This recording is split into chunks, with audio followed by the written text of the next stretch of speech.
திராவிட முன்னேற்ற கழகத்தின் கொள்கை திருவிழாவாம் முப்பெரும் விழாவிற்கு அனைவரையும் அன்புடன் அழைக்கும் பி. செந்தில் பாலாஜி, கரூர் மாவட்ட கழக செயலாளர். ஆச்சி ராயல் குலோப் ஜாமுன் பேக்ஸ், ஒன்று வாங்கினால் ஒன்று இலவசம். GT Holidays, South India's #1 travel brand. You know you are special when you're with GT Holidays. கிட்டத்தட்ட ஒரு 20-22 மாதங்கள் என்ன நடந்துச்சு அப்படின்றத பத்தி இந்த அறிக்கை பேசுகிறது. ஒரு சூழலை உருவாக்குவது, அதாவது உங்களை பஞ்சத்தில் போடுறது, உங்களுக்கு தண்ணி இல்லாத பண்றது, உங்களுக்கு மருத்துவ வசதிகள் இல்லாத பண்றது, அவர்கள் குழந்தை பெறாமல் தடுப்பது. இறுதி ஈழப்போர் 2009 நடந்தது. இந்த UN ஹியூமன் ரைட்ஸ் கவுன்சில் ஒரு குழு அமைப்பதற்கு எவ்வளவு நாள் ஆச்சுன்னு நமக்கு தெரியும். அராஃபத் சொன்னார், நான் துரோகியாக என்னுடைய இனத்திற்கோ அல்லது இஸ்லாமிய சமுதாயத்திற்கோ மாற முடியாதுன்ட்டார். அதை கூட உட்கார்ந்து கொஞ்சம் பேசியிருந்தா சரி பண்ணிருக்கோம். பாலஸ்தீனியர்கள் அவர்களுக்கு ஒரு பெரிய பரிசு தரணும். அது என்னன்னா, வாய்ப்புகளை தவறவிடக்கூடிய வாய்ப்புகளை அவர்கள் தவற விடுவதே இல்லை. இஸ்ரேல் என்ற ஒரு நாட்டை பென் குரியன் அறிவிச்ச உடனேயே போர் தொடங்கு. 4 அரபு நாடுகள் இஸ்ரேல் என்கிற நாட்டை இல்லாமல் செய்துவிட வேண்டும் என்று எண்ணினார்கள். வெற்றி பெற்று விட்டால் இந்த உலகம் உங்களை ஏற்றுக்கொள்ளும். அந்த இடத்துக்கு ஹமாஸ் வரல, தாலிபான் வந்துருச்சு. நக்கீர நேயர்களுக்கு வணக்கம். இந்த நேர்காணலின் சிறப்பு விருந்தினர் ஓய்வு பெற்ற ஐநா அதிகாரி திரு கண்ணன் அவர்கள். வணக்கம் அழகு, நல்லா இருக்கீங்களா? நல்லா இருக்கேன் சார். எப்படி சார் இருக்கீங்க? நல்லா இருக்கேன். சொல்லுங்க. இஸ்ரேல் காசா போர் தொடங்கி இன்னும் கொஞ்ச நாட்களில் 2 ஆண்டுகள் முடிய போகுது. அக்டோபர் 7ஆம் தேதி வந்தது அப்படின்னா 2 ஆண்டுகள் முடிய போகுது. இந்த ஒரு முக்கியமான தருணத்தில் ஐநாவால் அமைக்கப்பட்ட ஒரு சுதந்திர விசாரணை அமைப்பு முதல் முறையாக இஸ்ரேல் காசாவில் இனப்படுகொலை பண்ணுறாங்க, பாலஸ்தீனிய மக்களை இனப்படுகொலை பண்ணுறதா நேற்றைய தினம் அந்த ஐநா அறிக்கை என்பது வெளியாயிருக்கு சார். இது உலகளவில் பெரிய ஒரு பேசு பொருளாக மாறி இருக்கு. ஆனால் இதை தான் முதல் வாட்டி ஐநா இந்த மாதிரி அறிக்கையை கொடுக்குறாங்க. இந்த அறிக்கையை பற்றி ஒரு ஓய்வு பெற்ற ஐநா அதிகாரியா உங்களோட முதற்கட்ட பார்வை என்ன சார்? இல்லை, இது ரொம்ப வரவேற்க தகுந்த ஒரு அறிக்கைன்னு நான் நினைக்கிறேன். இந்த அறிக்கையினுடைய இது ஒரு 3 பேர் கொண்ட ஃபேக்ட் ஃபைண்டிங் கமிட்டி, ஒரு கமிஷன். அங்கே அவர்கள் அந்த இடத்துக்கு போய் இந்த உண்மைகளை அவங்க கண்டறியல. இது கண்டறியும் குழு.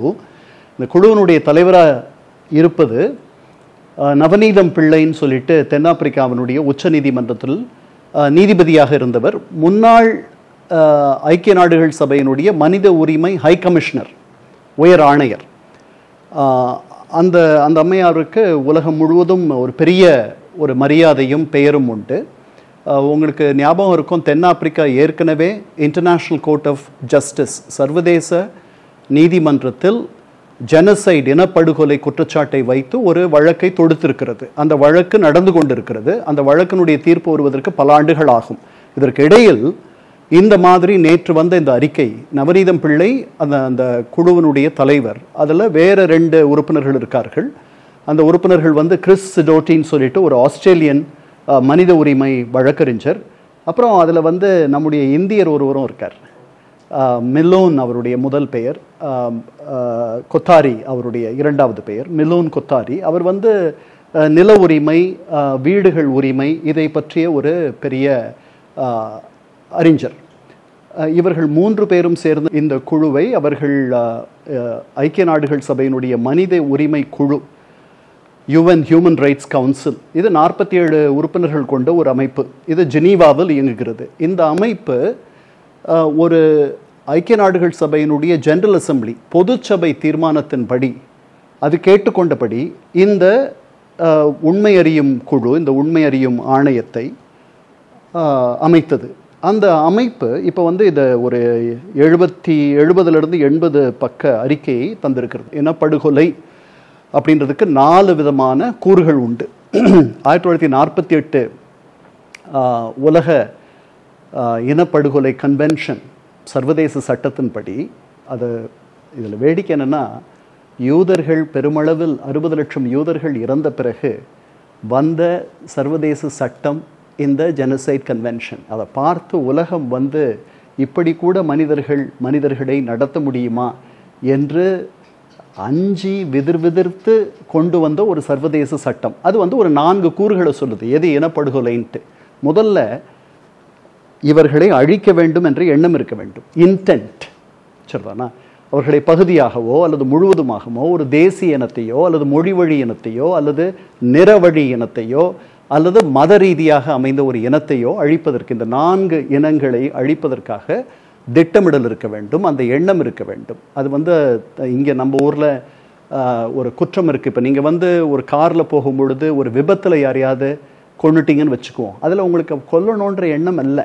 அதனால் நீங்கள் வந்து ஒரு கொலை நடந்திருந்தாலும் கூட அது திட்டமிட்ட கொலை அல்ல, ஒரு மரணம் நிகழ்ந்தது. அதனால் அது அமெரிக்காவில் மேன்ஸ்லாட்டர்னு சொல்லுவாங்க. நம்ம ஊரில் உங்களுக்கு அதை மென்சரியான்னு சொல்லுவாங்க. அந்த மாதிரி ஒரு எண்ணம் இருந்துச்சா, கொல்லணுன்ற எண்ணம், அதனால் நீங்கள் விடுவிக்கப்படுவீர்கள். சரிதானா? அது மாதிரி திட்டமிடல் அல்லது எண்ணம் இருக்க வேண்டும், பகுதியாக ஒரு இனத்தையோ அல்லது முழுவதுமாக ஒரு இனத்தையோ அழிப்பதற்கு. இது ஒரு முதல் கூறு. அப்படி தான் நடந்துட்டுருக்கு. அவர்கள் வந்து அவர்கள் மீது, அதாவது அப்பாவி மக்கள் அப்படின்றவங்களெல்லாம் வந்து அவர்கள் பிரித்து பார்ப்பதில்லை. குழந்தைகள் இறக்கிறார்கள். அங்கு வந்து ஒரு அடுத்த கூறு என்னன்னா, அந்த இனம் அழிவதற்காக பகுதியாகவோ அல்லது முழுவதுமாக அந்த இனத்தை அழிப்பதற்கான ஒரு சூழலை உருவாக்குவது. அதாவது உங்களை பஞ்சத்தில் போடுறது, உங்களுக்கு தண்ணி இல்லாத பண்ணுறது, உங்களுக்கு வந்து மருத்துவ வசதிகள் இல்லாத பண்ணுறது, உங்களை வந்து உங்களுக்கு சாப்பாடு இல்லாத பண்ணுறது. அது அந்த நிலை நடந்துட்டுருக்கு இப்போ. சரிதானா? இது ரெண்டாவது கூறு. இதில் நீங்கள் சாப்பாடே இல்லைன்னா எவ்வளோ நாள் இருக்க முடியும்? தண்ணியே இல்லைன்னா எவ்வளோ நாள் இருக்க முடியும்? மனிதன் வந்து 2 நாட்களுக்கு 3 நாட்களுக்கு மேலே தண்ணி இல்லைன்னா இறந்து போயிடுவான். 72 மணி நேரம் தான் நீங்கள் உங்கள் உடம்புல தண்ணி இல்லாத இருக்க முடியும். அதனால தான் ஒன்றா நோன்பு இருப்பவர்கள் கூட நீர் அருந்துவார்கள். சரிதானா? ஸோ அத்தகைய சூழல் அங்கே இருக்குது. அதுக்கப்புறம் மொத்தம் அது வந்து ஒரு ரொம்ப சின்ன இடம். அந்த காசான்றது வந்து ரொம்ப ரொம்ப ரொம்ப சின்ன இடம். 360 சதுர கிலோமீட்டர் கொண்ட ஒரு நகரம். அதில் 23 லட்சம் பேர் இருக்கார்கள். உலகத்திலேயே மிக மிக மிக அடர்த்தியாக மக்கள் வாழும் ஒரு இடம் என்றால் அது காசா. அவர்களில் கிட்டத்தட்ட ஒரு 10 லட்சம் பேரை நீங்கள் தெற்குக்கு அனுப்புறீங்க. அவர்களுடைய வீடுகளை தரைமட்டமாக்குகிறீர்கள். அங்கே இருக்கக்கூடிய கட்டடங்களை நீங்கள் அழிக்கிறீர்கள். என்ன சொல்கிறீங்க? நாங்கள் டெரரிஸ்ட் இன்ஃப்ராஸ்ட்ரக்சர், அதாவது பயங்கரவாத கட்டுமானத்தை அழிக்கிறோம் என்ற பெயரில் சிறார்களையும் குடும்பங்களையும் பெண்களையும் யுவதிகளையும் ஆண்களையும் முதியவர்களையும் நீங்கள் தெரியாமல் செய்து கொண்டிருக்கு. வேண்டுமென்றே செய்கிறேன். ஆமாம். ஸோ இது ரெண்டாவது கூறு. மூன்றாவது கூறு என்னன்னா, நீங்கள் வந்து பெண்கள், அந்த இனத்தைச் சேர்ந்த பெண்கள், அவர்கள் குழந்தை பெறாமல் தடுப்பது. ஒரு இனத்தை நீங்கள் எப்படி வேணாலும் அழிக்கலாம். ஸோ அந்த இனத்திலிருந்து குழந்தைகள் வருவது நின்று விட்டால் அந்த இனம் நாளடைவில் மறைந்துவிடும். அத்தகைய சூழலை நீங்கள் உருவாக்குகிறீர்கள். இது மூன்றாவது கூறு. இதை வந்து எப்படி, முதல் கூறு அவர்கள் செய்கிறார்கள் என்று இந்த ஆணையம், இந்த குழு சொல்கிறது. இரண்டாவது கூறுகளை அதையும் அவர்கள் கடைபிடிக்கிறார்கள் என்று சொல்லுகிறது. மூன்றாவதும் நடக்குதுன்னு சொல்லுது. ஏன் சொல்லுதுன்னா, இவர்கள் வந்து ஒரு கருத்தரிப்பு மையம், அந்த மையத்தை குண்டு போட்டு அழிச்சிட்டாங்க. அதில் வந்து 4000 கருக்கள் இருந்ததாகவும் அப்புறம் பல நூற்றுக்கணக்கான விந்தணுக்களும் அழிக்கப்பட்டு விட்டன. ஸோ அப்போ ஒரு இனப்பெருக்கத்தை நீங்கள் தடுப்பதற்கு அது வந்து திட்டமிட்டு செய்தார்களா அல்லது எதேச்சையாக நடந்ததா, இந்த இன்டென்ட் இருக்கான்னு எனக்கு தெரியல. நான் அந்த ரிப்போர்ட்டை முழுமையாக படிக்கவில்லை. படித்ததில் இந்த மூன்றாவது குற்றச்சாட்டும் அந்த குற்றச்சாட்டுக்கும் அவர்கள் ஆட்படுகிறார்கள் என்று இந்த ஆணையம் சொல்கிறது. நான்காவதாக குற்றச்சாட்டு என்னன்னா, ஒரு இனத்தினுடைய குழந்தைகளை அந்த இனத்திலிருந்து அப்புறப்படுத்தி வேறொரு இனத்திற்கு கொடுப்பது. அந்த குற்றச்சாட்டுக்கு தான் புட்டின் ஆளாயிருக்கிறார். ரஷ்யா யுக்ரைன் போர்ல. அதனால தான் அவர் மேல வந்து ஒரு அரெஸ்ட் வாரண்ட் இருக்கு, கைது வாரண்ட் இருக்கு அவர் மேல. அது வந்து இன்டர்நேஷனல் கிரிமினல் கோர்ட் ரோம்ல இருக்கிறது கொடுத்திருக்கு. ஸோ இந்த 3 குற்றச்சாட்டுகளுக்கு இஸ்ரேலியர்களை பழிக்கிறது இந்த ஆணையம். இது வந்து ஒரு பெரிய அவச்சொல். இதை வந்து இது டிஸ்டார்டட், ஃபால்ஸ் என்று இஸ்ரேலியர்கள் சொல்லிவிட்டார்கள். அப்புறம் இதில் முக்கியமானது என்னன்னா, இப்போ இன்டென்ட்னு நான் சொன்னேன், அந்த எண்ணம் இருக்கணும்ட்டு. அந்த எண்ணம் இருக்கிறதா இது எப்படி கண்டுபிடிக்குது இந்த ஆணையம்? அது நமக்கு முக்கியமானது இல்லையா? எப்படி உங்களுக்கு தெரியும் அந்த எண்ணம் எதேச்சையாக நடக்குதா இல்லை வந்து திட்டமிட்டு நடக்குதான்னு எப்படி தெரியும்? ஏன்னா யாரும் அந்த இடத்துக்கு போக முடியாது, பத்திரிகையாளர்கள் போக முடியாது, பெரிய அரசியல் தலைவர்கள் மட்டும் செல்கிறார்கள். அவர்கள் இஸ்ரேலியர்களை மட்டும் சந்திக்கிறார்கள். பாலஸ்தீனிய தலைவர்களை அவர்கள் சந்திப்பதாக எனக்கு தெரியவில்லை. நாம் பத்திரிகைகளில் வரக்கூடிய செய்திகளை தான் படிக்கிறோம். இருதரப்பும் கொடுக்கக்கூடிய செய்திகளை படித்து நாம் எல்லாத்தையும் கண்டறியணும். இந்த குழு எப்படி கண்டறிஞ்சிருக்குன்னா, இதற்கு முன்பாக அக்சஸ் இருந்தபோது, நுழைவு இருந்தபோது, அப்போ இருந்த ஐக்கிய நாடுகள் சபை அமைப்புகள், மனிதாபிமான அமைப்புகள், அங்கே வந்து உணவு வழங்கிட்டு இருந்த அமைப்புகள், மனித உரிமை அமைப்புகள் அங்கே இருந்துச்சான்னு தெரியாது எனக்கு. ஆனால் உணவு வழங்கக்கூடிய, அகதிகளுக்கு புகலிடம் தரக்கூடிய high commission for refugees, world food programme, உலக உணவு கழகம், இதெல்லாம் வந்து ஐநா அமைப்புகள். அப்புறம் வந்து சில்ட்ரன்ஸ் அண்ட் எஜுகேஷனல் ஃபண்ட், உலக குழந்தைகள் அமைப்பு, யூனிசெஃப், இவர்களை போன்ற அமைப்புகள் எல்லாம் அங்கு இருந்தன. அந்த அமைப்புகள் தொடக்கத்தில் நடந்தவற்றை கண்டறிந்து சொன்னவற்றை அப்புறம் இப்போ வந்து கொஞ்ச நாளாக வந்து ஐக்கிய நாடுகள் அமைப்பு வந்து என்ன சொல்லுது, அமைப்புகள் பல என்ன சொல்லுது, அங்கே வந்து பஞ்சம் பட்டினி என்ற சூழல் உருவாகி கொண்டிருக்கிறது, உருவாகி விட்டது அப்படின்லாம் சொல்லி அறிக்கை வந்திருக்கு. இதையெல்லாம் வைத்துத்தான் இந்த 3 குற்றச்சாட்டுகளை அது சொல்லுகிறது. இப்போ இந்த எண்ணம் இருந்துச்சா இல்லையான்றதை முடிவு பண்ணணும். அதுக்கு இந்த ஆணையம் வந்து 3 பேரை சொல்லுது. ஒன்று, அந்த நாட்டினுடைய பிரதமராக இருக்கக்கூடிய நெத்தன்யாகு. அவர் இந்த ஹமாஸ் தாக்குதல் அக்டோபர் 7, 2023 நடந்த அன்று என்ன சொன்னார் அப்படின்ட்டு அவர் என்ன சொல்றாரு, மைட்டி வெஞ்சன்ஸ், அதாவது மாபெரும் பழி தீர்த்தல் என்பது நடக்கும் அப்படின்னு சொல்றார். அப்புறம் அந்த நாட்டினுடைய பிரசிடென்டா இருக்கவர் ஹெர்சோக்னு சொல்லிட்டு ஒரு பிரசிடென்ட், அவர் என்ன சொல்றாரு, இந்த இனமே பழிக்கு ஆளானது, இந்த காசால இருக்கக்கூடிய மொத்த பேரும் பழிக்கு ஆளாகிறார்கள் அப்படின்னு அந்த மொத்த இனத்தையும் ஹமாஸை மட்டும் அவர் அப்படியெல்லாம் அவர்களெல்லாம் வேறுபடுத்தி பார்க்க முடியாது என்று அவர் சொல்லுகிறார். அப்புறம் வந்து மனித மிருகங்கள் என்று அப்போதைக்கு பாதுகாப்பு அமைச்சராக இருந்த யோவ் கலாண்ட் அவர் சொல்றார். இவர்கள் சொல்வதையெல்லாம் பார்க்கும் பொழுதும் அவங்க நடப்பதை பார்க்கும் பொழுதும் அதை வந்து ஒப்பிட்டு பார்த்து இந்த மனித உரிமை ஆணையம் என்ன சொல்லுது, இந்த மாதிரி அவர்கள் திட்டமிட்டுத்தான் இதை செய்கிறார்கள். ஆமாம், இந்த ரிப்போர்ட் வந்து எந்த காலம்னு நீங்கள் பார்த்துக்கணும். இது முதல்ல இது காசாவை பற்றி மட்டுமான ரிப்போர்ட். இது வெஸ்ட் பேங்க்ன்ட்டு இன்னொரு இடம் இருக்கு, மேற்கு கரை, அங்கேயும் பாலஸ்தீனியர்கள் இருக்காங்க, அதை பற்றி இது பேசலை. அக்டோபர் 7, 2023 முன்னாடி நடந்த நிகழ்ச்சிகளை பற்றி இது பேசவில்லை. இந்த ஆண்டு ஜூலை 31 இந்த அறிக்கை முடிகிறது. ஸோ கிட்டத்தட்ட ஒரு 22 மாதங்கள் என்ன நடந்துச்சு அப்படின்றத பற்றி இந்த அறிக்கை பேசுகிறது. அதுலேயே இவ்வளவு சொல்லுது. அந்த அறிக்கையில் வந்து தெளிவாக பிள்ளையும் நவநீதம் பிள்ளையும் அவருடைய கூட்டாளிகளும் என்ன சொல்லுகிறார்கள் என்றால், மற்ற இடங்களில் நடக்கவில்லை என்று நாங்கள் சொல்லவில்லை, மற்ற இடங்களை பற்றி நாங்கள் ஆராய்வோம் என்பதையும் நாங்கள் இப்போதைக்கு தள்ளுவதாக இல்லை. இதற்கு முன்பு நடந்ததை பற்றியும் பின்பு நடப்பதை பற்றியும் நாங்கள் பரிசீலிப்புமா இல்லையா என்பதையும் நாங்கள் விட்டுவிட தயாராக இல்லை. இதெல்லாம் கூட பின்னாடி நடக்கலாம். ஆனால் இது வந்து இந்த காலத்திற்கான ஒரு அறிக்கை, காசாவுக்கான அறிக்கை. இங்கே இது நடக்குதுன்ட்டு இது வந்து ஒரு பெரிய முதல்ல இதை நீங்கள் புரிஞ்சுக்கணும். இஸ்ரேலும் அமெரிக்காவும் இந்த குழுவை வரவேற்கவில்லை தொடக்கத்திலேயே. நம்பர் 1, இந்த குழுவை அவர்கள் புறக்கணித்து விட்டார்கள். இது வந்து எப்பவுமே இந்த மாதிரி ஒரு அறிக்கை வரும்பொழுதெல்லாம் இஸ்ரேலிய தலைவர்கள் என்ன சொல்றாங்கன்னா, இதெல்லாம் ஆன்டி செமிட்டிக். அவர்கள் வந்து செமைட் என்ற இனத்தைச் சேர்ந்தவர்கள், அரபுகளும் செமைட் என்ற இனத்தைச் சேர்ந்தவர்கள் தான். ஆனால் 2வது உலக போருக்கு பிறகு, ஹிட்லருடைய வருகைக்கு பிறகு ஆன்டி செமிட்டிக் என்ற சொற்றொடருக்கு ஒரே ஒரு அர்த்தம் தான் இருக்க முடியும், யூதர்களுக்கு எதிர்ப்பானவர்களுக்கு. சரிதானா? செமிட்டிக் லாங்குவேஜஸ், அரபி வந்து Semitic language, Hebrew Semitic language. இவர்கள் ஆக்சுவலாக பங்காளிகள், அரபுகளும் யூதர்களும். ஆனால் அவர்களுக்குள் இந்த சிக்கல் தொடர்ந்து இருக்கிறது. அதில் அவர்கள் பெரும் துன்பத்தில் 2 தரப்புலையுமே இருக்கார்கள். இப்போ இந்த இஸ்ரேலுடைய தோற்றுவாய்க்கு பிறகு அதிகமாக பெருமளவு இழப்பில் இருப்பவர்கள் பாலஸ்தீனியர்கள். சார், இப்போ நீங்கள் வந்து ஐநாவில் பணிபுரிந்திருக்கீங்க. பொதுவாகவே இந்த மாதிரி ஒரு போர் நடக்கிற இடத்துலயே ஆகட்டும், இல்லை வேற எதுனா ஒரு சிக்கல்கள் நிறைந்த இடத்துல ஐநா வந்து எந்தெந்த வகைகளை பயன்படுத்தி விசாரணை பண்ணும்? நீங்கள் அந்த மாதிரி விசாரணை பண்ணியிருக்கீங்களா? இந்த மாதிரி ஒரு வார் ஃப்ரண்ட்ல நின்று நீங்கள் பல ஆண்டுகள் ஐநாவில் பயணம் பண்ணியிருக்கிறதுனால கேட்குறேன். நீங்கள் அந்த மாதிரி அங்கே நின்று விசாரணை பண்ணுறது வாய்ப்பு உங்களுக்கு கிடைச்சிருக்கா? என்னென்ன சிக்கல்கள் சந்திச்சிருக்கீங்க சார்? இல்லை, எனக்கு அந்த மாதிரி வாய்ப்பு கிடைக்கல. அதுக்கு காரணம் என்னென்னா வந்து, முதல்ல ஐக்கிய நாடுகள் சபை தானாக ஒரு முடிவை எடுக்க முடியாது. அதை நம்ம புரிஞ்சுக்கணும். இப்போது 4வது ஈழப்போர், இறுதி ஈழப்போர் 2009 நடந்தது. அதற்கு பிறகு இந்த UN ஹியூமன் ரைட்ஸ் கவுன்சில் ஒரு குழு அமைப்பதற்கு எவ்வளவு நாள் ஆச்சுன்னு நமக்கு தெரியும். 5 வருஷம் ஆச்சு. 2014 தான் இறுதியாக ஒரு தீர்மானம் ஜெனீவாவில் நிறைவேறியது. அது இந்தியர்கள் அதை எதிர்க்காததனால். சரிதானா? நாம் வந்து பொதுவாக இந்த மாதிரியான இது வந்து நம்ம இறையாண்மைக்கு எதிரானது, நாடுகளுடைய இறையாண்மைக்கு எதிரானது அப்படின்ற மாதிரி நம்ம சொல்லுவோம். நாம் மனித உரிமை குழுக்களை வரவேற்பதில்லை, நாம் மனித உரிமை குழுக்கள் நம்மை பற்றி தரும் அறிக்கைகளை நாம் ஏற்றுக்கொள்வதில்லை. சரிதானா? இதுதான் பெரும்பாலான நாடுகள் செய்வது. சரிதானா?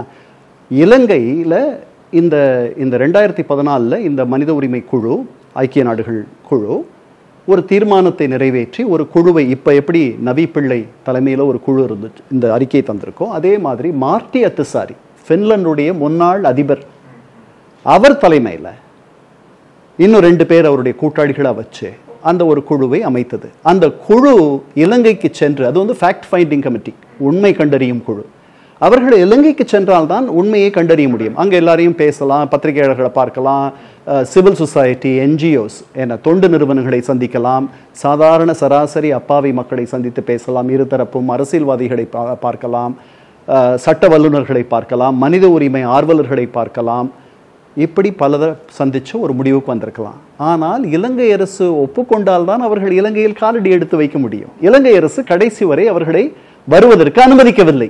அதனால் அந்த அறிக்கை வந்து வெளியிலிருந்து அவர்கள் தயார் செய்த அறிக்கை. அந்த வெளியிலிருந்து அவர்கள் தயார் செய்த அறிக்கையிலேயே வெளியிலிருந்த இலங்கையில் அந்த போரில் மாட்டிக்கிட்டவங்க, மற்றவர்கள், விவரம் தெரிந்தவர்கள், பத்திரிகையாளர்கள், அந்த போரை கவர் செய்தவர்கள், இப்படி பல பேரை, ஜூரிஸ்ட்ஸ், மனித உரிமை ஆர்வலர், இவர்களெல்லாம் அவர்கள் சந்தித்து, தொண்டு நிறுவனங்களைச் சேர்ந்தவர்கள், இவங்களெல்லாம் சந்தித்து ஒரு அறிக்கை ரெடி பண்ணாங்க. அந்த அறிக்கையில் வந்து என்ன சொன்னாங்க, 40,000 அப்பாவி தமிழர்கள் அந்த நேரத்தில் 2 தரப்பையும் குறை சொன்னாங்க. போர்க்குற்றங்கள் 2 தரப்பும் செஞ்சதுன்னு சொன்னாங்க. இஸ்ரேலை பற்றி எப்போவுமே போர்க்குற்றங்களுக்கு அது ஆட்படுகிறது, அதெல்லாம் பழைய கதை. இப்போ வந்திருக்கிறது இதுதான் முதல் முறை இனப்படுகொலையை அவர்கள் செய்கிறார்கள் என்ற ஒரு உறுதியாக ஒரு ஐக்கிய நாடுகளுடைய ஒரு குழு, இது வந்து ஒரு அமைப்பல்ல. அமைப்பு சொன்னால் இன்னும் அதுக்கு வந்து ஒரு பெரிய ஒரு அந்தஸ்து இருக்கும். அது அந்த வழக்கு சர்வதேச நீதிமன்றத்தில் இருக்கு. அந்த வழக்கினுடைய முடிவு வர்றதுக்கு பல ஆண்டுகள் ஆகும். இது வந்து ஒரு முதல் நல்ல முன்னெடுப்புன்னு நான் நினைக்கிறேன். ஆனால் இது எல்லாமே இப்போ நீங்கள் என்ன கேட்டீங்க, நான் அந்த மாதிரி ஏதாவது ஒரு இல்லை, நான் அரசியல் துறையில் இருந்ததுனால எங்களுக்கு அந்த மேண்டேட், அந்த அதிகாரம் என்பது இல்லை. ஸோ எந்த அதிகாரமும் அந்த நாடு ஒப்புக்கொண்டால் மட்டுமே அந்த அதிகாரத்தை நாம் கையாள முடியும், செலுத்த முடியும். நான் ஒரு என்கொயரி கமிஷன் ஒரு சின்ன அளவில், என் அளவில் வந்து ஒன்று பாஸ்னியாவில் இருந்த துணை பிரதமரை கொண்டுட்டாங்க. அந்த கொலையை பற்றிய ஒரு விசாரணை குழுவை ஐக்கிய நாடுகள் சபை உள்ளுக்குள்ளேயே அமைச்சது. அந்த குழுவினுடைய அறிக்கையை பரிசீலனை செய்து அதனுடைய சட்ட ஆலோசகராக நான் இருந்தேன்.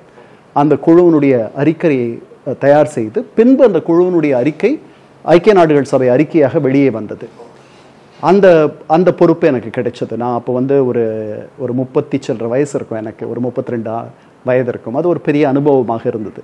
ஆனால் எப்போவுமே உண்மை கண்டறியும் குழுக்கள், ஒரு நிகழ்ச்சி நடக்குது, ஒரு நிகழ்வு இருக்குது அப்படின்னா அதுக்கு உடனே அந்த இடத்துக்கு போயிட்டா தான் நல்லது, சரிதானா? அப்போ தான் தடயங்கள்லாம் இருக்கும், அப்புறம் நினைவுகள் வந்து பசுமையாக இருக்கும்.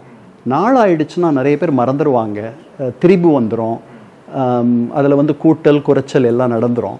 அதனால் இந்த அறிக்கையை பொறுத்த வரைக்கும் கோயிங் பேக் டு இது ஐநா என்ன செய்ய முடியும் அப்படின்னு ஒரு பெரிய கேள்வியை நீங்கள் எழுப்பியிருக்கீங்க. நான் என்னை விட்டுட்டு ஐநா என்ன செய்ய முடியும்னா அதிகமாக ஒன்றும் செய்ய முடியாது. ஏன்னா ஐநாவில் ஏதாவது செய்யணும் அப்படின்னா அந்த 5 நிரந்தர உறுப்பினர்கள் ஒத்துழைக்க வேண்டும், ஒப்புக்கொள்ள வேண்டும். இப்போ இஸ்ரேலுக்கு எதிராக வரக்கூடிய எந்த விதமான தீர்மானமும் அமெரிக்கா வீட்டோ பண்ணிடுது. மனிதாபிமான உதவியை தவிர மற்றபடி இஸ்ரேலை கண்டிக்கக்கூடிய வகையில் வரக்கூடிய எல்லா தீர்மானங்களையும் அது வீட்டோ செய்கிறது. என்ன அதுக்கு காரணம் சொல்றதுன்னா, ஹமாஸை நீங்கள் பயங்கரவாதிகள், ஹமாஸ் தான் இதை தூண்டினாங்கன்றதை நீங்கள் சொல்லலைன்னு சொல்லிட்டு தொடக்கத்தில் வந்த தீர்மானங்கள் எல்லாம் அது வந்து வீட்டோ பண்ணுச்சு. இப்போ வந்து மனிதாபிமான தீர்மானங்களை மட்டுமே அது அனுமதிக்குது. அங்கே வந்து அவர்களுக்கு உணவு அத்தியாவசிய தேவைகள் கொடுக்கறது, அது மட்டும்தான். ஸோ அதனால் அது நடக்க போகிறதில்லை, அவர்கள் ஒத்துழைத்தால் தான் நடக்கும். எப்படி வந்து ரஷ்யா யுக்ரைனின் போரில் இது வரைக்கும் ஐக்கிய நாடுகள் சபை ஒரு தீர்மானமும் நிறைவேற்ற முடியவில்லை. ஏன்னா 5 நிரந்தர உறுப்பினர்களில் ரஷ்யா ஒன்று. அதற்கு எதிராக வரக்கூடிய அல்லது போர் நிறுத்தத்திற்கான எந்த தீர்மானத்தையும் அது வீட்டோ செய்துவிடும். போர் நிறுத்த ரஷ்யா தான். ஸோ அதனால வேலையே பயிர மேயும் பொழுது என்ன பண்ண முடியும்? So that is where we are, unfortunately. Sir, இப்போ இந்த ஒரு ஐநா அறிக்கை என்பது இப்போ வந்திருக்கு. ஆனால் ஜூலை மாதமே இஸ்ரேல் இருக்கக்கூடிய பல மனித உரிமை அமைப்புகள் வந்து இஸ்ரேல் அரசாங்கம் காசாவில் இனப்படுகொலை பண்ணுறாங்கன்ட்டு முதல் முறையாக அவங்க ஒரு அறிக்கையை தெரிவித்தாங்க. அப்போ இஸ்ரேலுக்குள்ளேயே நேத்தனியா அரசாங்கத்திற்கு அந்த அளவுக்கு பெருசாக ஆதரவு இல்லைன்னு தான் ஃபர்ஸ்ட் பார்க்கப்படுது. ஏன்னா தொடர்ந்து இஸ்ரேல் மக்களே போராட்டம் பண்ணுறாங்க, அந்த போரை முடிவுக்கு கொண்டு வாங்க, அங்கே இருக்கக்கூடிய பணைய கைதிகளை மீட்டு கொண்டு வாங்கன்னு சொல்லிட்டு தொடர்ந்து போராட்டம் என்பது இஸ்ரேலில் தொடர்ந்து நடைபெற்று இருக்கு. இந்த மாதிரி இஸ்ரேல் மக்களுக்கு எதிராக பெஞ்சமின் நெட்டன்யாகு செயல்படுறதுக்கு அவரோட அரசியல் லாபம் தான் காரணமா இல்லை வேற எதுவும் காரணமா இருக்குன்னு பாக்குறீங்களா சார்? இல்லை, அவர் வந்து ஒரு யூத தீவிரவாதின்னு நான் நினைக்கிறேன். அவர் வந்து ஒரு ஜூவிஷ் எக்ஸ்ட்ரீமிஸ்ட். அவர் வந்து இதுவரைக்கும் வந்து 2 நாடு தீர்வு என்பதைத்தான் உலக நாடுகள் எல்லாமே அமெரிக்கா உட்பட ஒப்புக்கொண்ட ஒரு தீர்வு. அது 1967க்கு பிறகு பாதுகாப்பு குழுவினுடைய 2042 கவுன்சில் தீர்மானம் அதைத்தான் சொல்லுகிறது. லேண்ட் ஃபார் பீஸ் அப்படின்ற முதல்ல ஒரு சூத்திரத்தை ஐக்கிய நாடுகள் சபை முன்வைத்தது. அதாவது இஸ்ரேல் அரபு நாடுகள் சூழ்ந்து இருக்கக்கூடிய ஒரு நாடு, அந்த நாடு பாதுகாப்போடு வாழ வேண்டும். ஸோ இஸ்ரேலுக்கு பாதுகாப்பும் அங்க இருக்கக்கூடிய பாலஸ்தீனியர்களுக்கு நிலமும். ஸோ இதுதான் லேண்ட் ஃபார் பீஸ் அப்படின்ட்டு அந்த சூத்திரத்தை வைத்துத்தான், அந்த ஃபார்முலாவை வைத்துத்தான் தொடர்ந்து பேச்சுவார்த்தைகள் மெட்ரிடில் நடந்தது. அதுக்கு முன்னாடி ஆஸ்ட்ரோவில் நடந்தது. அமெரிக்கர்கள் ஏற்பாடு செய்து நடத்திய பெரும் பேச்சுவார்த்தைகள் 10 நாட்கள். பிரசிடென்ட் பில் கிளின்டன், யஹூத் பராக் இஸ்ரேலிய பிரதமரோடும் யாசர் அரஃபாத்தோடும் 10 நாட்கள் ஒன்றாக இருந்து ஒரு முடிவுக்கு இந்த போரை கொண்டு வர வேண்டும், இந்த பிரச்சனையை தீர்க்க வேண்டும் என்று அவர் முயற்சி செய்தார். அதில் கடைசியில் என்ன பிரச்சனை ஆச்சுன்னா, ஜெருசலத்தை இஸ்ரேலியர்கள் தங்களதாக ஆக்கிக் கொள்ள வேண்டும் என்று நினைத்தார்கள். அப்போ அரஃபாத் சொன்னார், நான் துரோகியாக என்னுடைய இனத்திற்கோ அல்லது இஸ்லாமிய சமுதாயத்திற்கோ மாற முடியாதுன்ட்டார். அதை கூட உட்கார்ந்து கொஞ்சம் பேசியிருந்தா சரி பண்ணியிருக்கலாம், அப்படித்தான் நான் நினைக்கிறேன். சரிதானா? அந்த வாய்ப்பையும் அவர்கள் பாலஸ்தீனியர்கள் தவற விட்டு விட்டார்கள். பாலஸ்தீனியர்கள் அவர்களுக்கு ஒரு பெரிய பரிசு தரணும். அது என்னன்னா, they never miss an opportunity to miss an opportunity. வாய்ப்புகளை தவறவிடக்கூடிய வாய்ப்புகளை அவர்கள் தவற விடுவதே இல்லை. அதனால அவர்களுடைய நிலம் சுருங்கி விட்டது. பாலஸ்தீனியர்கள் ஒரு 50 லட்சம் பேர் அங்கே இருக்காங்க, மேற்கு கரையிலும் காசாவிலும். வெளியில் அதை விட அதிகமான பேர் அகதிகளாகவும் புகலிடமற்றவர்களாகவும் நாடற்றவர்களாகவும் இருக்கிறார்கள். ஸோ இது இன்னைக்கு பின்னோக்கி பார்க்கும்பொழுது அப்போ ஒத்துக்கிட்டு இருந்திருக்கலாமே, அப்போ சரின்னு சொல்லியிருக்கலாமே அப்படின்லாம் நம்ம நினைக்கலாம். அதுக்கு பேர் தான் தீர்க்க தரிசனம் என்பது. அது தொலைநோக்கு பார்வை அவர்களிடத்தில் இல்லை. ஆனால் ஒரு வகையில் அது சரண்டர் ஆகிற மாதிரி ஆயிராது சார்? இல்லை, அப்படி இல்லை. இப்போ இந்த போர் இவ்வளவு நாளாக நடந்துட்டு இருக்கு. இஸ்ரேலுடைய தொடக்கத்தை அவர்கள் வரவேற்கவில்லை. கிட்டத்தட்ட 70கள் வரை பலஸ்தீனிய விடுதலை இயக்கம் இஸ்ரேலுடைய இருப்பையோ, இஸ்ரேல் என்ற ஒரு நாடு இருப்பதையோ அது ஏற்றுக்கொள்ளவில்லை. பின்னாடி அந்த ஏற்பு மனப்பான்மை வந்துச்சு. இப்போ ஹமாஸ் அதை ஏற்றுக்கல. அதனால தான் ஹமாஸ் நிர்மூலமாக்கப்படுது. அதனால இஸ்ரேல் என்பது இட் இஸ் தேர். உங்களுக்கு பிடிக்குதோ பிடிக்கலையோ அது அமைஞ்சு போச்சு, அங்கே இருக்கு. அதோட நம்ம வாழணும். நமக்கு பிடிக்காத பல பேர் நம்முடைய அடுத்த ஃப்ளாட்டில் குடியிருக்காங்க. அவங்களோட நம்ம சமரசம் செய்து கொண்டு தான் வாழ வேண்டும் இல்லையா? அதனால அவர்கள் இல்லாத ஒரு பாலஸ்தீனத்தை உருவாக்க வேண்டும் என்பது அது மனிதனால் முடியுமா என்று எனக்கு தெரியல. சரிதானா? அதனால இன்னைக்கு அவங்க வந்துட்டாங்க. 47ல் இஸ்ரேலுடைய பலஸ்தீனத்தை பிரித்து இஸ்ரேல் பலஸ்தீனத்தை பிரிக்க வேண்டும் என்று ஐக்கிய நாடுகள் பொதுச்சபை முடிவு செய்கிறது. 48ல் இஸ்ரேல் என்ற ஒரு நாட்டை பென் குரியன் அறிவிக்கிறார். அறிவிச்ச உடனேயே போர் தொடங்குது. 4 அரபு நாடுகள் அவர்களோடு போர் தொடுத்து இஸ்ரேல் என்கிற நாட்டை இல்லாமல் செய்துவிட வேண்டும் என்று எண்ணினார்கள். அந்த எண்ணம் தொடர்ந்து வந்துட்டே இருக்கு. ஆனால் ஒவ்வொரு முறையும் அவர்கள் தோற்று போய்விட்டார்கள். சரிதான்? அதனால இன்னைக்கு இஸ்ரேல் இருக்கு. அதுக்கு தேவை பாதுகாப்பு. உங்களுக்கு தேவை ஒரு நாடு. உங்களுக்கு எல்லா அகதிகளும் திரும்பி அந்த நாட்டில் வாழ வேண்டும். அதற்கு இஸ்ரேல் இடம் தரலை. இதெல்லாம் சிக்கலா இருக்கு. இதெல்லாம் மீறி ஒரு நிரந்தர தீர்வு வர வேண்டும் என்றால் இஸ்ரேலியர்களுக்கு நிரந்தர பாதுகாப்பு என்பது அவர்கள் இந்த நிலத்தை தந்து தங்களுடைய பாதுகாப்பை தேடிக்கொள்வதுதான் நிரந்தர வழி. அந்த வழியை இவர் நம்பவில்லை. அவர்களை முழுவதுமாக கையறு நிலைக்கு கொண்டு போய்விட்டால், அவர்களிடையே உள்ள தீவிரவாதிகளை முழுவதும் அழித்து விட்டால், அவர்களிடையே இருக்கக்கூடிய மிதவாதிகள் இருக்க முடியாத ஒரு நிலை வந்துருச்சு. மேற்கு கரையில் பாலஸ்தீன் அத்தாரிட்டி ஆளுது. அவர்களுக்கு பெரிய மரியாதை இல்லை பாலஸ்தீனியர்கள் மத்தியில். சரிதானா? அதனால தான் ஹமாஸ் என்ற தீவிரவாதிகள் 2006க்கு பிறகு இங்கே ஆட்சிக்கெல்லாம் வராங்க. ஸோ ஹமாஸ் இப்போ ஒரு கையறு நிலையில் இருக்கு. அவருடைய தலைவர்கள் எல்லாம் மடிந்து விட்டார்கள். அவர்களுடைய காடர்ஸ், அவர்களுடைய வீரர்கள், அவர்களும் பாதிக்கு பேருக்கு மேலே முடிஞ்சு போயிட்டு இருப்பாங்கன்னு நினைக்கிறேன் நான். அதனால இது இந்த பிரச்சனையை இப்போ இலங்கையில் நாம் எல்லாரும் அந்த இனப்பிரச்சனை நடந்துட்டு இருந்தபோது இதுக்கு அரசியல் தீர்வு தான், இராணுவ தீர்வு கிடையாதுன்னு சொல்லிட்டு இருந்தோம். ஆனால் 2009ல் இராணுவ தீர்வு கொண்டு வந்துட்டாங்க அவங்க. இனிமேல் அங்கே இனப்பிரச்சனையே இருக்காது. ஸோ அந்த மாதிரி ஒரு எண்ணத்தை வைத்துக்கொண்டு நெத்தன்யாகு செயல்படுவதாக நான் நினைக்கிறேன். அதனால் அவர் வரலாற்றில் வலதுசாரிகள் மத்தியில் ஒரு பெரும் இடம் அவருக்கு இருக்கும். ஆனால் நீங்கள் சொன்ன மாதிரி இடதுசாரிகள் பல பேர் இருக்காங்க. ரொம்ப இயல்பான சராசரியான எல்லாருக்கும் நியாயம் வர வேண்டும் என்று நினைக்கிற யூதர்கள் பல பேர் இருக்கார்கள். சரிதானா? அவர்களை அவர்களுடைய குரல் பெரும்பான்மையாக ஒலிக்காத ஒரு நிலை அங்கே இருக்குது. இன்னும் 20 பிணை கைதிகள் உயிரோடு இருப்பதாக ஒரு நம்பிக்கை இருக்கிறது. அந்த 20 குடும்பங்களைச் சேர்ந்தவர்கள் இந்த போரை நிறுத்திவிட்டு அவர்களை மீட்க வேண்டும் என்று ரொம்ப நாளாக சொல்லிட்டு இருக்காங்க. அது நடக்க மாட்டேனுது. ஸோ இப்படி இஸ்ரேல் ஒரு மாதிரி பிளவுபட்டு இருக்கிறது. ஆனால் இன்று இங்கிருந்து பார்க்கும் பொழுது எனக்கு என்னமோ நெத்தன்யாகு பக்கம்தான் காற்று வீசுவதாக நான் எண்ணுகிறேன். சார், இப்போ நம்ம பேசிட்டு இருக்கிற டைம்லேயே பார்த்தீங்க அப்படின்னா பாலஸ்தீன் நகரம், அந்த காசா சிட்டி அப்படின்னு சொல்லக்கூடிய நகரத்தை இஸ்ரேல் தொடர்ந்து தாக்கிட்டு இருக்காங்க. அங்கே இருக்கக்கூடிய கட்டடங்கள் எல்லாமே தொடர்ந்து தரமட்டமாக்கப்பட்டிருக்கு. இப்போ என்னன்னா இந்த அறிக்கைக்கு இஸ்ரேல் என்ன சொல்றாங்க அப்படின்னா, இந்த ஐநாவால் அமைக்கப்பட்ட விசாரணை அமைப்பு ஹமாஸோட ப்ராக்சிஸா இருக்காங்க, ஹமாஸுக்கு ஆதரவாக செயல்படுறாங்க அப்படின்ற ஒரு தீவிரவாத குழுக்களுக்கு ஐநா அமைப்பு ஆதரவாக இருக்குன்ற மாதிரி ஒரு குற்றச்சாட்டை வைக்கிறார். அதை ஃபர்ஸ்ட் அவர் பொய்ன்னு சொல்லிட்டாரு, ஏற்றுக்கல. ஆனால் இருந்தாலும் அதையும் தாண்டி இந்த ஒரு பெரிய குற்றச்சாட்டு என்பது ஒரு முன்னாள் ஐநா அதிகாரியை அவங்களை எப்படி பாதிச்சிருக்குன்னு பார்க்குறீங்க சார்? இல்லை, அவங்க அப்படி சொல்கிறது என்ன இருக்குது? நவநீதம் பிள்ளைக்கு எதுக்கு இஸ்ரேலியர்களை ஜெனசைட்னு சொல்லணும்? அந்த அம்மாவுக்கு என்ன இருக்குது இதில்? அப்படி இல்லை. இது ஒரு சராசரி மனிதம் இதை அப்படித்தான் சொல்லும். என்ன, உங்களை அக்டோபர் 7, 2023 நடந்த தாக்குதலுக்கு நீங்கள் அந்த தாக்குதலை எதிர்த்து நீங்கள் செயல்படுவது என்பது அது உங்களுடைய உரிமை. அது உங்களுடைய தற்காப்புக்காக நீங்கள் பண்ணுறீங்க. இந்த தற்காப்புக்கும் ஒரு எல்லை உண்டு இல்லை? இப்போ ஒரு இனத்தையே இந்த இடத்த தரமட்டமாக்கிடுவோம்னு சொன்னார் அன்னைக்கு அக்டோபர் 7 அன்னைக்கு நெத்தன்யாகு. அதெல்லாமே இந்த அறிக்கைக்கு சுட்டி காட்டுது. ஸோ அப்போ ஒரு இனத்தையே பூண்டோடு அழிக்கணுன்ற மாதிரி நீங்கள் செயல்படுறீங்க. அது முடிய போகிறதில்ல, அது நடக்க போகிறதில்ல. சரிதானா? ஆனாலும் நம்ம பார்க்குறோம், வீடியோக்கள்லாம் பார்க்குறோம், அப்படி பெரும் பெரும் கட்டடங்கள் தரைமட்டமாக்கி கீழே விழுவது. அந்த இடம் முழுக்க ஒரு மயான மாதிரி இருக்குது. என்ன இது என்ன எதுக்கு எப்படி இவர்களுக்கு இப்படி ஒரு நிலை வர வேண்டும்? அது யாருக்குமே இப்படி ஒரு நிலை வரக்கூடாது எப்போ. சார், இப்போ இந்த ஒரு அறிக்கை என்பது அடுத்த கட்டமாக எதை நோக்கி போகும்? இது ஐநா செப்டம்பர் மாதம் இந்த வரக்கூடிய நாட்களில் UN ஜெனரல் அசெம்பிளி நடக்க போகுது. அதில் விவாதிக்கப்படுமா? இதுக்கு அமெரிக்கா எப்படி ரியாக்ட் பண்ணணும்? மற்ற நாடுகள் எல்லாம் இந்த ஒரு அறிக்கையை கொண்டு இஸ்ரேல் மீது அதிகம் அழுத்தம் கொடுத்து போரை முடிவுக்கு கொண்டு வரதுக்கு வாய்ப்புகள் அங்கே எப்படி சார் இருக்கு? இல்லை, இஸ்ரேல் மேலே பெரிய அழுத்தமெல்லாம் யாரும் கொடுக்க முடியும்லாம் எனக்கு தோணலை. அதனால் மேலை நாடுகள் நிறைய எவ்வளோ அழுத்தம் தர முடியுமோ தந்துட்டாங்க. இதை நிறுத்தக்கூடியதுக்கு 2 வழி தான் இருக்குது.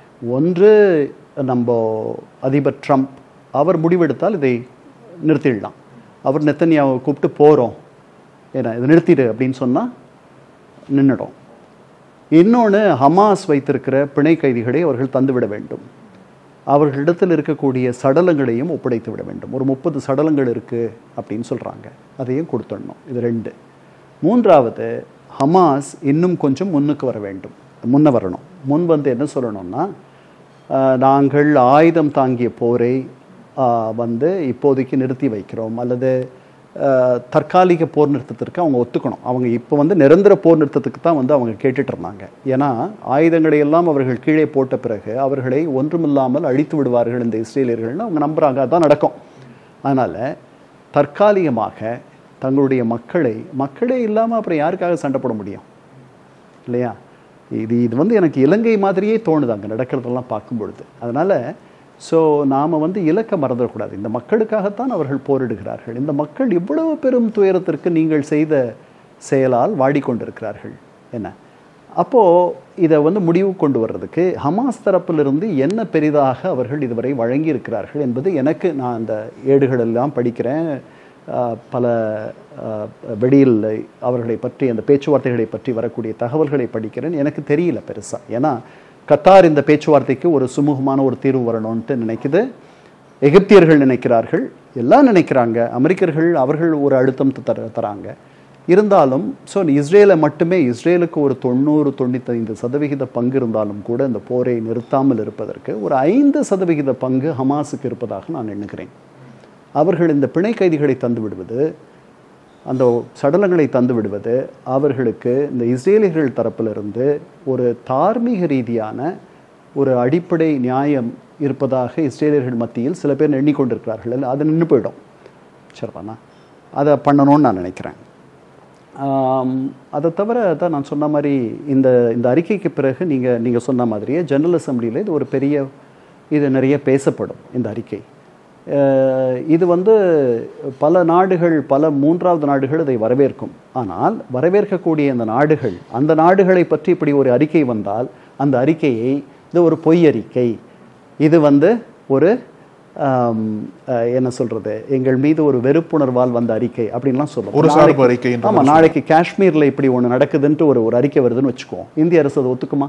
ஒத்துக்காது. அதனால இப்படி இருக்கும். இப்போ 4-5 நாடுகள் பாலஸ்தீனம் என்ற ஒரு நாட்டை அங்கீகரிப்பதாக முடிவெடுத்திருக்கின்றன. இதற்கு முன்னாடி இந்த அறிக்கை வருவதற்கு முன்பாகவே ஆஸ்திரேலியா அந்த மாதிரி ஒரு முடிவெடுத்திருக்கு. பிரிட்டன் இந்த போர் தொடர்ந்து நடந்தால் நாங்கள் அந்த மாதிரி ஒரு முடிவெடுப்போம்னு சொல்லியிருக்கு. பிரான்ஸ் நாங்கள் அந்த மாதிரி முடிவெடுப்போம்னு சொல்லிடுச்சு. கனடா சொல்லிடுச்சு. இன்னும் ஒரு 2-3 நாடுகள் இதில் இணையலாம். அயர்லாந்து கூட சொல்லியிருக்குன்னு நினைக்கிறேன். ஸ்பெயின் கூட ஆதரவாக நிற்கிறாங்க. ஸ்பெயின் ஆதரவாக இருக்கிறார்கள். ஸோ அதுக்கு இந்த அறிக்கை ஒரு உத்வேகத்தை தரும். ஆனால் இல்லை, பிடிக்கும் பிடிக்காததை தாண்டி ஏதோ ஒரு வகையில் ஒரு கெட்ட பெயர் ஏற்படும் உலக அமைப்பு, அதாவது கெட்ட பெயர் ஏற்படும் என்று எண்ணுபவர்கள், அதை நினைத்து அஞ்சுபவர்களுக்கு தான் அது ஒரு மாற்றத்தை கொண்டு வரும். அப்படி அஞ்சுபவர்கள் இன்று அங்கு தலைவர்களாக இருப்பதாக எனக்கு தோன்றும். ஓகே. ஆனால் இந்த நான் முன்னாடி சொன்ன மாதிரி இந்த அறிக்கை வரவேற்க தகுந்த ஒரு அறிக்கை. நான் என்ன சொல்கிறேன், இந்த அறிக்கை வந்ததுனால, இந்த அறிக்கை வரக்கூடாதுன்னு சொல்லலை, இது வந்தது ரொம்ப வரவேற்க தகுந்த ஒரு அறிக்கை. இது முதல் முன்னெடுப்பு, நல்ல முன்னெடுப்பு. ஏன்னா வேறு யாருமே இதை ஐநால பண்ண முடியாது. மனித உரிமை கழகம் இருக்கு இல்லையா, அந்த மனித உரிமை கவுன்சில் இருக்குல்ல, அதால் இது பண்ண முடியாது. ஏன்னா அங்கே ஓட்டு விழாது. அமெரிக்கர்கள் அதை வீட்டோ செய்து விடுவார்கள், மற்றவர்கள்லாம் ஒத்துக்க மாட்டாங்க. அதனால் அது நடக்காது. இலங்கையிலேயே 2009க்கு பிறகு 5 ஆண்டுகள் ஆச்சு ஒரு தீர்மானம், அதுவும் நீர்த்து போன ஒரு தீர்மானத்தை கொண்டு வருவதற்கு. சரிதானே? அதனால் அதெல்லாம் வரவேற்க தகுந்தது, அதெல்லாம் ரைட்டு. பட் எப்படி இலங்கையினுடைய சிங்கள அரசியல்வாதிகளை ஒரு மூலைக்கு அது தள்ளியதோ, அதே மாதிரி இஸ்ரேலியர்களுடைய இந்த வலதுசாரி தலைவர்களை இது ஒரு மூலைக்கு தள்ளி ஓகே அப்படின்னு சொல்லுவார். சார், இப்போ நீங்கள் ஐநாள் இருந்தீங்க அப்படின்னா, நீங்கள் அந்த இஸ்ரேல் பாலஸ்தீன் போர் முறையில் இருந்தீங்க அப்படின்னா, நீங்கள் என்னென்ன நடவடிக்கைகள் எடுத்து அந்த போரை நிறுத்துவீங்க, என்னென்ன வாய்ப்புகள் உங்களுக்கு இருக்குன்னு பார்க்குறீங்க? முதல்ல இஸ்ரேல் அங்கே ஐக்கிய நாடுகள் சபையை அனுமதிச்சது இல்லை. அதனால் அங்கே இருப்பதற்கான வாய்ப்பே கிடையாது. எப்படி இலங்கை உள்ள அந்த உண்மை கண்டறியும் குழு போக முடியலையோ அதே நிலை தான் நமக்கு இருக்கும். நீங்கள் ஒத்துக்கிட்டா தான் உங்கள் வீட்டுக்கு நான் வர முடியும்.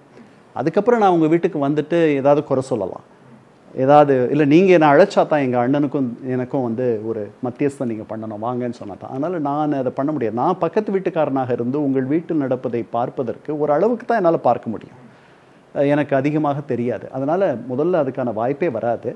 ஐக்கிய நாடுகள் சபை அதனுடைய கைகள் கட்டப்பட்டிருக்கின்றன. அதற்கு காரணம் நான் சொல்லிட்டேன். இஸ்ரேலுக்கு எதிராக வரக்கூடிய தீர்மானங்கள் பாரபட்சமான தீர்மானங்கள் என்று அமெரிக்கர்கள் சொல்லி அவற்றை வீட்டோ செய்கிறார்கள். அதனால் ஹமாஸ் என்பது பயங்கரவாத அமைப்பாக அமெரிக்கர்களும் ஐரோப்பியர்களும் அதை பட்டியலிட்டிருக்கிறார்கள். ஸோ அவர்கள் பயங்கரவாதத்தை விடுவதாக இதுவரை அவர்கள் சொல்லவில்லை. இதெல்லாம் பெரிய சிக்கல். ஆனால் நீங்கள் சொல்லலாம், ஏன்னா தாலிபானோட நீங்கள் எல்லாம் பேச்சுவார்த்தை நடத்திட்டு இருக்கீங்க. இன்றைக்கி தாலிபான் அவர்கள் ஆட்சிக்கு வந்துட வெற்றி பெற்று விட்டால் இந்த உலகம் உங்களை ஏற்றுக்கொள்ளும். அந்த இடத்துக்கு ஹமாஸ் வரல, தாலிபான் வந்துருச்சு. Right sir. ஸோ தொடர்ந்து உயிரிழப்புகள் பாலஸ்தீனில் ஏற்பட்டுகிட்டே இருக்குது. இனப்படுகொலை பண்ணுறாங்க அப்படின்ற மாதிரி ஒரு உலக அமைப்பே ஒரு விஷயத்த சொல்லியிருக்காங்க. அப்படின்னா இது மேற்கொண்டு எப்படிலாம் போகும், எப்படிலாம் இஸ்ரேலுக்கு அழுத்தம் வரும் அப்படின்றத பொறுத்து இருந்து பார்க்கலாம் சார். இது வரைக்கும் நீங்கள் சொன்ன அந்த முக்கியமான கருத்துக்களுக்கு ரொம்ப நன்றி சார். நக்கீரன் டிவிக்கு சப்ஸ்கிரைப் செய்யுங்கள். உங்கள் ஆதரவே எங்கள் பலம். ஆசிரியர்களுக்கு நண்பனாகவும் மாணவர்களுக்கு ஆசானாகவும் திகழும் தேர்வு வழிகாட்டி. ஒவ்வொரு பாடத்திற்கும் அனுபவமிக்க ஆசிரியர்களின் துல்லியமான தெளிவான விடைகள். CNC இருக்கு, தேர்வு பயம் எதற்கு? இது தீரன் பப்ளிஷிங் ஹவுஸ் விற்பனை வெளியீடு.